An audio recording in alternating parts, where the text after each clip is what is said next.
LinkedIn nous a généré plus de 500 000 € de chiffre d'affaires et ça, je te parle bien évidemment en B2B puisque je te parle de mon entreprise qui est Le Charbon, l'incubateur des agences et principalement mon compte LinkedIn personnel nous a rapporté 95 de ce chiffre d'affaires sur l'année généré uniquement par LinkedIn. Bien évidemment, c'est pas le chiffre d'affaires total, mais LinkedIn contribue quasiment. Ouais, en vrai, plus de 45 du chiffre d'affaires, global de l'année, du charbon. Donc c'est quand même colossal et l'objectif de cette vidéo est très simple, hein, c'est de te montrer notre stratégie de création de contenu LinkedIn. Parce que là, je ne vais pas te parler des stratégies qu'on a en plus, qui sont greffées à cette stratégie de création de contenu LinkedIn qui nous permettent d'aller chercher du rendez-vous et donc du chiffre d'affaires. Ça fera, l'objet d'une autre vidéo et d'ailleurs, c'est l'objet de certaines autres vidéos sur la chaîne YouTube. Tu pourras aller te balader après dessus tranquillement pour aller les chercher. Je te rappelle simplement ce qu'est le charbon si tu ne connais pas, je ne sais pas si tu peux cliquer, oui, voilà, je peux cliquer. Ça, c'est notre site internet, donc on est l'incubateur numéro un des agences en France. L'objectif, c'est de former l'élite des agences. Donc quand je dis agence, c'est agence de marketing, communication et d'autres domaines aussi, mais c'est pas les agences, immobiliers. Même si, on pourrait potentiellement le faire, c'est pas exactement notre, cœur d'activité. C'est vraiment les agences digitales pour la plupart, même si on fait aussi pas mal d'agences événementielles. Je te laisserai aller checker et on vend du coup notre incubation, sur un panier moyen qui équivaut à peu près à 10 000 €. Je te parlais de mon compte LinkedIn personnel. Alors il est assez simple à aller trouver de toute façon, c'est Clément Vanier, c'est celui-ci. On va y aller tout à l'heure, de toute façon, pour que je t'explique comment est-ce qu'on l'a optimisé, même si c'est pas le compte le plus optimisé de la terre. Il est quand même assez bien optimisé, ce qui me permet d'avoir ce genre de résultats. Tu vois, j'ai 21 000 et quelques abonnés. Peut-être qu'au moment où tu regarderas cette vidéo, j'en aurai un peu plus. Ça voudrait dire qu'on aura bien fait notre travail. Sur l'année, tu vois, depuis le 31 décembre, là, au moment où je fais cette vidéo, enfin, j'ai pris ce screenshot le 26 novembre, tu vois. Je fais cette vidéo un peu après, donc il nous reste quand même un peu plus d'un mois, mais on est à 2 400 000 impressions sur le compte. Ce qui est plutôt bien, on a une augmentation de 84 par rapport à la même période, l'année d'avant. Donc c'est plutôt solide. On n'est pas parmi les meilleurs créateurs LinkedIn du game, pas du tout. Il y en a qui font beaucoup, beaucoup, beaucoup plus que nous. Mais je ne suis pas sûr qu'il y ait beaucoup de monde qui fasse 500 000 € de chiffre d'affaires directement lié à LinkedIn, avec justement si peu d'impressions et un nombre d'abonnés qui est correct, mais qui n'est pas, celui des plus gros créateurs LinkedIn. Donc c'est plutôt intéressant, ça veut dire qu'on a quand même craqué quelque chose au niveau de la stratégie. Petite mise en contexte, c'est parti. Le constat de départ. Ça fait 4 ans maintenant que je poste tous les jours ou presque sur LinkedIn. En 2024, j'ai vu LinkedIn basculer. Le feed ressemble de plus en plus à un réseau social classique, storytelling, anecdotes perso, punchline, mindset, l'algorithme adore. Mais dans un même temps, il y a une grosse partie de nos ventes qui venaient déjà de LinkedIn, donc on a pris une décision simple. Ça, c'était début 2025. En 2025, on capitalise à fond dessus, pas avec plus de reach, donc plus de vues, c'était pas forcément le but, même si au final, tu le vois, hein, ça a fait plus de vues que l'année dernière. C'était pas l'objectif, c'était pas faire de la viralité, devenir influenceur LinkedIn, mais c'était aller chercher des clients plus premium et qualifiés, avec une posture différente. Le problème, c'est qu'il y en a beaucoup qui se sont fait piéger par cette nouvelle version du feed. En gros, ils font que de raconter leur vie, mais ils parlent plus forcément de leur offre, ils n'osent pas montrer les résultats, donc pas de preuves sociales. Ils publient jamais, justement de preuves sociales et ils deviennent influenceurs, pas entrepreneurs, avec des citations, des trucs qui n'ont rien à voir, donc ils font des milliers de likes, mais c'est pas forcément ce qui leur apporte du business. Nous, on est passé à l'opposé.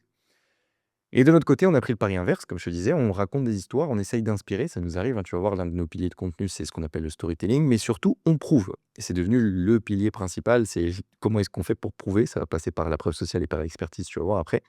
Donc on monte nos études de cas, nos chiffres, les coulisses, les process, et chaque semaine, on met la lumière sur du concret. En parallèle, on a beaucoup travaillé notre image de marque, positionnement plus clair, ton assumé, visuel plus propre, expérience cohérente entre nos posts, nos DM et nos calls.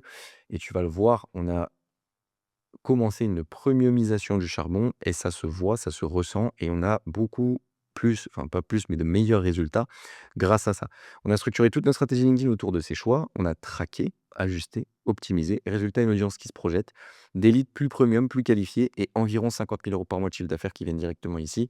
Donc, je dis environ et c'est pareil pour les 500 000. En fait, on est en capacité de traquer les calls qui viennent de LinkedIn, mais on n'est pas en capacité exactement de retracer le chemin d'un prospect.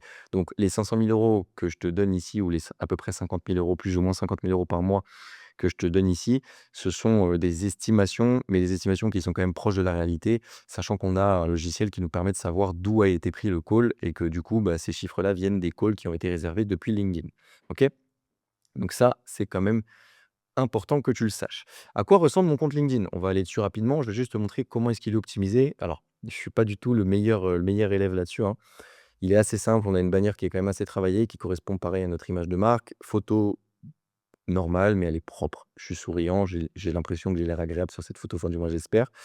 On a bien évidemment notre site internet qui est ici, qui est en fait le lien de redirection de notre site internet est ici. Donc les gens et comment est-ce qu'on traque? Et ben, en fait, les gens qui cliquent sur ce lien-là arrivent sur une version du site internet qui comprend un calendrier spécifique qui est juste ici. OK? Et c'est comme ça qu'on arrive à savoir qui vient de LinkedIn et comment est-ce qu'on arrive à traquer. Tu le vois, il y a une petite, description ici dans info, mais je trouve pas ça très important, mais ça explique ce qu'on fait. On a ce lien-là qui est pour moi très important, qui est le lien de la sélection. Encore une fois, quand on clique dessus, hop là, on arrive sur le site internet et ça nous permet de traquer ce qui vient de LinkedIn aussi. Donc si tu n'as pas de sélection, je te conseille de le faire et de mettre un seul lien en sélection parce que sinon ça fait plusieurs call to action et nous on s'est rendu compte d'une chose, c'est qu'on faisait plusieurs call to action, notamment sur notre profil LinkedIn, ça marchait moins bien. Profil LinkedIn, c'est un peu comme une landing page, il faut l'optimiser et moins tu fais réfléchir le prospect qui arrive sur ton compte, plus tu as de chances qu'il aille jusqu'au bout de ton tunnel et nous, le bout de notre tunnel, c'est quoi? C'est réserver un call. Donc on l'a simplifié et on a aussi des liens, vu que j'ai LinkedIn Premium, qui sont directement dans les posts. Quand on clique dessus, ça nous amène aussi sur le site internet. C'est du coup les 3 points de contact possibles et les 3 points de prise de rendez-vous possibles qu'on a sur notre, profil LinkedIn. Et après, bon, c'est là que je suis mauvais. Là, c'est pas très optimisé, tu vois? J'ai pas peu de recommandations. Là, j'ai pas du tout décrit mes expériences, pas du tout décrit mes formations. Mais au final, on s'en fout un peu, c'est pas ça le plus important. Le plus important, c'est vraiment cette partie en haut et que tu aies littéralement de l'accession à ton site internet, à l'endroit où tu veux les rediriger, qui soit la plus simple possible. OK? Donc voilà le profil LinkedIn, je voulais te le montrer pour te montrer qu'il y avait rien d'extraordinaire, mais que par contre, on a une stratégie claire ici, sur ce profil LinkedIn. La première chose pour aller assez vite, le rythme et la fréquence. Alors c'est simple, au début 2025, on a pris une décision, on va publier une fois par jour, ouvrez. Donc ça fait minimum 5 posts par semaine. Il y a des semaines, tu vas voir, j'en publie 7, il y a des semaines, j'en publie 10, mais quoi qu'il arrive, j'en publierai un par jour, donc un post par jour ouvré. Donc si on fait le calcul, hein, il y a 365 jours dans l'année, potentiellement j'ai dû publier environ 320 fois, un truc comme ça, ou un peu plus, ouais, un peu moins, 300 fois minimum sur LinkedIn. Il faudrait regarder exactement le nombre de posts, je ne sais pas comment on peut voir ça, mais j'ai dû publier 300 fois sur l'année à peu près sur LinkedIn. Et ça, bah, forcément, plus tu mets de la fréquence, plus tu mets du rythme, plus tu as de chances d'obtenir des résultats. Et au-delà de ça, plus tu as de chances d'avoir des éléments sur lesquels te baser pour analyser tes résultats et faire mieux. Plus tu publies de posts, plus tu as de chances qu'un post pète. Et quand un post pète ou explose, tu l'analyses et tu refais pareil. C'est comme ça que marchent les réseaux sociaux. Donc la fréquence, honnêtement, je te conseille de la mettre juste ici. Minimum, grand minimum, 3, ouais, 2-3 fois par semaine, grand minimum. Ça nous a amené aussi à un truc qui est très intéressant et dont personne ne parle, c'est justement ces vues de profil. Je t'ai montré le profil et on a essayé de l'optimiser. Pourquoi? Parce qu'en fait, le fait de publier souvent, ça va nous générer ce qu'on appelle des vues de profil LinkedIn. C'est les gens qui viennent visiter ton profil, qui regardent ce que tu fais, qui regardent ce que tu racontes. C'est pour ça que je te disais, il faut l'optimiser comme une landing page, parce que c'est intéressant que les gens viennent et aient la possibilité justement de cliquer sur le site internet. Et le fait de publier souvent et avec fréquence, bah, en fait, les gens te voient et donc tu as plus tendance à générer des vues de profil. Et tu vois, là, 32 000 vues de profil, je sais pas si je crois que c'est sur l'année. 32 000 vues le profil, c'est quand même costaud. On a 32 000 personnes qui ont visité mon profil LinkedIn. C'est pour ça qu'il faut le voir comme une LP. C'est du trafic qui est assez colossal. Et là-dedans, il y a des calls. Il suffit que tu aies un bon taux de conversion et ça convertit pas mal en call. Ensuite, deuxième point sur la stratégie, c'est le style d'écriture. On a vu ce que était en train de devenir LinkedIn, donc du coup, on s'est adapté. On ne cherche pas à révolutionner la plateforme. Moi, j'aime pas forcément les gens qui disent qu'il faut faire différemment que les autres sur les réseaux sociaux pour marcher. Moi, j'ai eu la chance de très bien marcher sur les réseaux sociaux. C'est pas en faisant différemment qu'on fait mieux. C'est justement en prenant ce qui marche et en l'adaptant à soi-même et à son audience que ça marche. Donc, ça sert à rien d'essayer de réinventer la roue ou de faire l'innovateur sur LinkedIn. Ça marchera pas. Il y a un style d'écriture qui est très simple et qui est apporté par la plateforme. Je dis pas que je l'apprécie particulièrement ce style d'écriture, mais c'est un style qui est très haché. Je vais te montrer un post juste après. Il y a une durée des mots qui est entre environ à 210 mots, 200 mots, 220 mots, pour que ça soit pas trop long, mais que ça reste assez, prenant comme post. Et il y a aussi la règle d'une phrase égale une ligne. Donc il y a beaucoup de sauts de ligne, c'est beaucoup haché, c'est très aéré, c'est très lisible. Et ça, c'est un peu ce que nous amène à la plateforme. Moi, je suis pas forcément d'accord avec ça. Des fois, j'essaye de faire des posts où j'écris un peu plus, comme si c'était un livre, comme si c'était un article, mais en fait, ça marche beaucoup moins. Les gens trouvent ça beaucoup moins agréable à lire et donc forcément, on est pénalisé après dans les impressions et dans la visibilité. Regarde à quoi ça ressemble à ça. Voilà, tu vois, c'est très aéré, il y a des sauts de ligne, heu, il y a des répétitions, il y a un point à chaque fois. C'est aéré, tu vois? C'est aéré, il y a toujours une petite photo avec et on va en parler après des photos. Et c'est ce genre de post qui marche. Donc des fois, ça sert à rien d'essayer de faire autre chose. Ce genre de post marche bien et la réalité, c'est que là, on est aux alentours des 220 mots, 210 mots et c'est ce qui marche. OK? Donc ça, c'est aussi un constat qu'on a fait, donc essaye de ne pas «réinventer» entre guillemets la roue.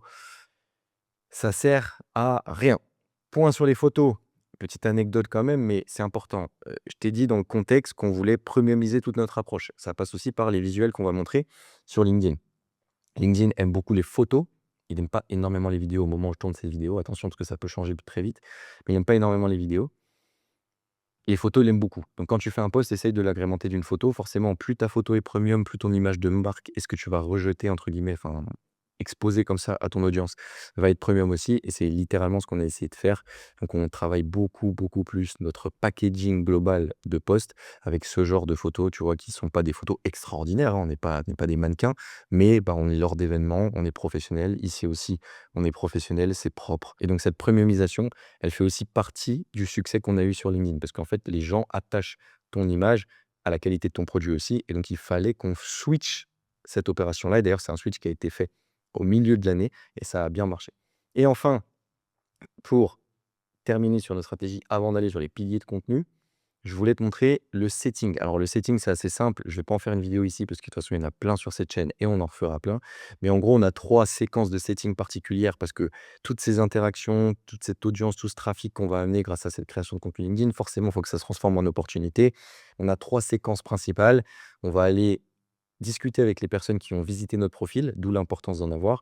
On va aller parler aux personnes qui m'ont demandé dans leur relation LinkedIn et on va aller aussi, parler aux gens qui ont demandé des lead magnets qu'on fait sur LinkedIn, qui font partie de nos posts et qui commentent pour avoir la ressource. On va aller leur parler plus en profondeur pour voir s'ils sont intéressés, pour faire un call avec notre équipe pour potentiellement avoir leur agence incubée. Ça, encore une fois, je ne fais pas un focus dessus parce que c'est pas le plus important et surtout ça serait beaucoup trop long. Il y a des vidéos dédiées et on en fera d'autres, OK? Mais tu vois, là, on a les 4 premières branches de notre stratégie et la cinquième branche qui est pour moi la branche principale, on peut même pas l'appeler branche parce que c'est quand même le truc le plus important, ce sont nos piliers de contenu. Encore une fois, je te laisserai aller regarder nos posts, mais on a 4 piliers de contenu principaux. Je t'avoue que c'est un peu plus compliqué dans les faits, mais j'ai essayé de le simplifier là, le plus rapidement possible. Les 4 piliers de contenu sont très simples. Storytelling, raconter une histoire d'entrepreneur, raconter le storytelling autour du charbon. Expertise, montrer qu'on est des experts sur le domaine des agences et que, bah, notre promesse de faire développer de se faire déve enfin, d'aider pardon, à développer une agence, tu vois, la promesse elle est pas claire. Aider à promettre, promettre à aider les agences à se développer, je vais y arriver. Ça, c'est tous les postes expertise, c'est le plus gros poste justement. La partie preuve sociale, montrer les réussites qu'on a avec nos agences, en tout simplement en illustrant nos agences et on a aussi un petit pilier RP qui représente un dixième de ce qu'on publie. Quand je dis RP, c'est plutôt, annonce un peu corporate, qu'une boîte pourrait avoir, notamment nous sur l'aspect partenaire. Donc dès qu'on signe un nouveau partenaire dans le charbon qui vient aider et coacher nos agences, on va l'activer. Quand on fait un événement, on fait aussi un communiqué et cetera et donc ça, c'est seulement 10 parce que c'est plus de l'actualité. Mais, ça se fait aussi et ça vient dans ce même esprit de premiumisation de notre image. Je te laisserai aller regarder les posts, mais juste pour que tu comprennes, 20 de nos posts sur l'année, là je te fais le ratio sur l'année, ça change, hein, tu vas voir qu'il y a un cycle d'itération, je vais te le montrer après. Mais 20 de nos posts sont sur l'aspect storytelling, comme celui-ci, tu vois? Les carrières les plus solides sont pas affichées sur LinkedIn, les entrepreneurs les plus brillants que j'ai rencontrés, bref, après je vais raconter une histoire, comme quoi les entrepreneurs les plus brillants que j'ai rencontrés ne sont pas sur les réseaux sociaux. Ça n'apporte pas directement de valeur aux fondateurs d'agence, mais ça fait de la visibilité, ça fait de la preuve sociale pour moi-même, pour mon profil et ça fait du storytelling. Il faut savoir en faire. Ensuite, les posts expertise, tu vois que ça représente plus d'un tiers de nos posts, hein, donc c'est plus de 2 posts sur 5 par semaine, hein. C'est quasiment 3 posts sur 5 par semaine si j'en fais que 5 ou 2. C'est le pilier expertise. Tu vois là, c'était un post, je viens d'investir 25 000 € dans une nouvelle formation pour préparer 2026. Voici mes 5 prédictions. que j'en tire pour les business de service. Donc je m'adresse pardon, directement à mon ICP, dont tu fais peut-être partie, les business de service, et je leur explique mes prédictions pour 2026, sachant que je viens d'investir dans une formation et d'ailleurs j'y vais là, très bientôt. Je pars demain pour faire cette formation et pour la suivre. Enfin, pilier preuve sociale, donc ça c'est un post sur 3 qui correspond à la preuve sociale. Je t'en ai mis un exemple, mais on a plusieurs formats. Tu vois, c'est mettre en avant en fait, des agences qui sont passées chez nous. Là, en l'occurrence, c'est le cas de Nori et expliquer comment est-ce qu'elles ont fait ce chemin-là. On a plein d'autres formats sur la partie preuve sociale, mais quoi qu'il arrive, on essaye de faire un post sur 3 sur la preuve sociale et ensuite RP, bah, je t'en ai un peu parlé déjà, mais là, c'était l'annonce de notre partenaire en recrutement Victoria. Et ça nous arrive, alors c'est beaucoup moins fréquent, mais ça nous arrive de les faire. Et donc du coup, tu as une proportion qui ressemble à ça. Tu peux l'utiliser tel quel, ce qu'il faut juste que tu comprennes justement, c'est qu'il y a un cycle d'itération et c'est le dernier point sur lequel je veux amener ton attention sur cette vidéo. Le cycle d'itération, il est très simple. On définit des piliers de contenu, on définit une certaine image, on définit une certaine direction du contenu tel que je te l'ai montré.